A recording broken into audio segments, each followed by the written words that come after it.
Hello there, it's Denise with Ladybug Stampin and with another video tutorial. Hello guys. Okay, so I've already made this and I was going to make another one to show you on YouTube how I made it, but I have no more wood. So I'm going to kind of explain how I did it, and then once I get some more wood I will make another one, because I do plan on making several of these for gifts, for a Christmas holiday craft fair, and then just giving out as gifts. So so what I did is I have a piece of wood that is cut at this is cut at 8 by 7 1/4. Okay, now this picture frame will stand on its end by itself, but you can get a little block and put behind here to give it be a little bit more sturdy. Now I have one of these, I've made these in the past, and I have one at work right now, and I don't have a kickstand behind it. I just have it standing up. So the first thing, I want to take this photo out, and the first thing I did, now this was just a testing right here, so I was able to cover it up. So this is kind of showing white embossing and silver embossing from Stampin' Up, and I like the silver.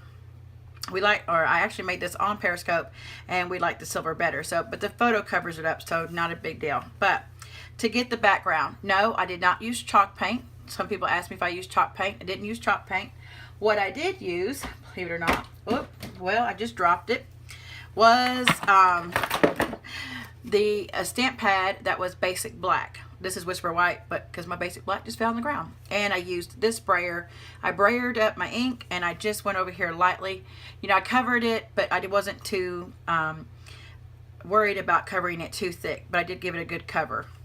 And then I didn't think about it and use my white craft. I could have used my white Whisper White Stampin' pad, craft Stampin' pad, to put some white on it, but I didn't. I ended up using some just white acrylic paint. And I used a foam brush and went over it real lightly, not too heavy. Took some paper towel, and then I wiped it off to give it this finished look right here. Then I took this stamp from the Jar of Love stamp set out of the annual catalog, Stampin' Up annual catalog, and stamped it in Versamark just on the sides, kind of a little bit. And then I took our silver embossing powder, covered it. I did each one separately, heat embossed it with our heat gun, and gave this little look here. This little sentiment says, I'm not sure if you guys can really see it, I'll try to pick it up a little bit where you guys can see it a little bit. Says, I am much more me when I'm with you. And that sentiment came from our Layering Love stamp set, and it is right here. And I probably was a little heavy because I tested it on this piece of wood here, and I don't know if you can see that pretty good. There you go. That you can see that it did emboss pretty good on this one.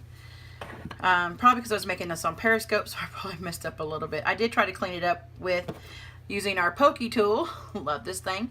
And I just tried to clean it up a little bit. I just took my pokey tool and rubbed it over here a little bit to kind of clean it up, some of the stuff that was left on there. Then we took some of our gorgeous gingham. This is gingham ribbon. It is a 1/2 inch width, and this is basic gray. Sorry, that's my iPad going off. And we took some of our burlap trim right here.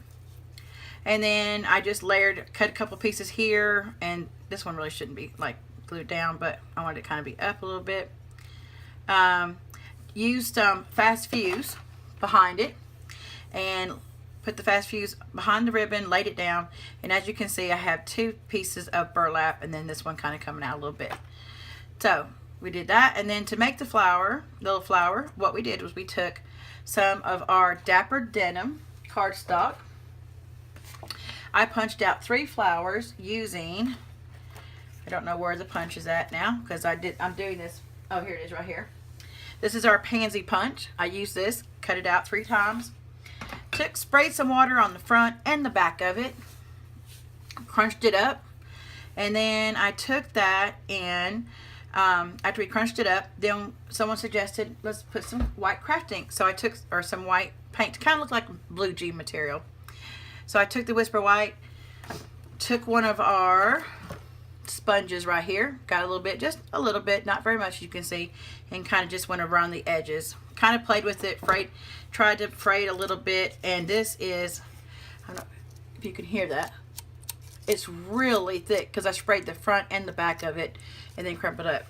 Then I took one of our little metal rimmed pearls, and I'm looking for it right here. These are metal embellishments, and there's 24 pieces in here, and they've got 3 different sizes. I'm going to try to show you those 3 different sizes right there.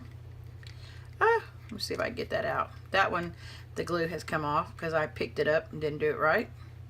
So I used the larger one and put it in the middle of that.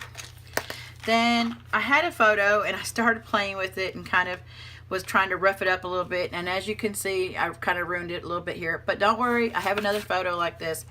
I like to use black and white on these ones, on my photo frames, because that's just how I place them in my house. Then I just scratched it up a little bit to kind of give it more of a distressed edge, and I put it on there like this. Now we also have these awesome gold clips. They're just gold binder clips, but the gold of course wouldn't look really good with the silver. So what I ended up doing, it was a suggestion and we thought, let's test it out and see. We heated up our clip with our heat embossing tool and then stuck it. I just stuck it in my little embossing, because I keep my embossing powder like this. And I'm going to open it and show you. And I kind of just put it in the corner, and then after I heated it up, I stuck it in there. Yes, I did use, I used a little clothes clip, because we did test this out to see. We embossed this too as well. And then what I did was I just held on to this and then held the bottom. Now I don't know if you guys can see, but it is really rough looking right here. I probably could heat that a little bit more, make it more smooth, but I really do like that it's a little bit rough. And same way with up here. It's not perfect, but that's fine, because my house decor is, well, will be a rustic, shabby, chic kind of farmhouse look, and this really goes into this. So I'm making things now to put in my new place, my new tiny house, and so this is going to fit perfectly with that theme.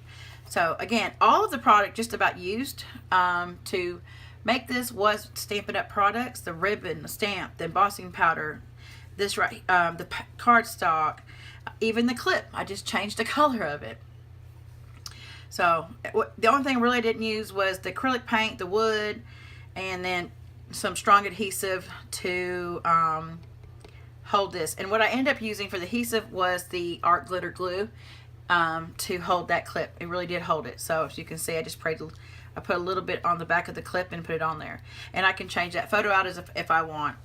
But I really like this, and this is a picture of me and my husband, and I thought, you know, that sentiment just works really good with this particular picture. But again, you can use anything. I will again be making some more. As soon as I get some more wood, I'll be making some more, and I will show you guys how I made these in the future. And especially if you guys let me know you like them, I'll definitely make some more. So alright, well, thank you guys for stopping by. Don't forget to hit the like button and subscribe for future videos. Have a blessed day.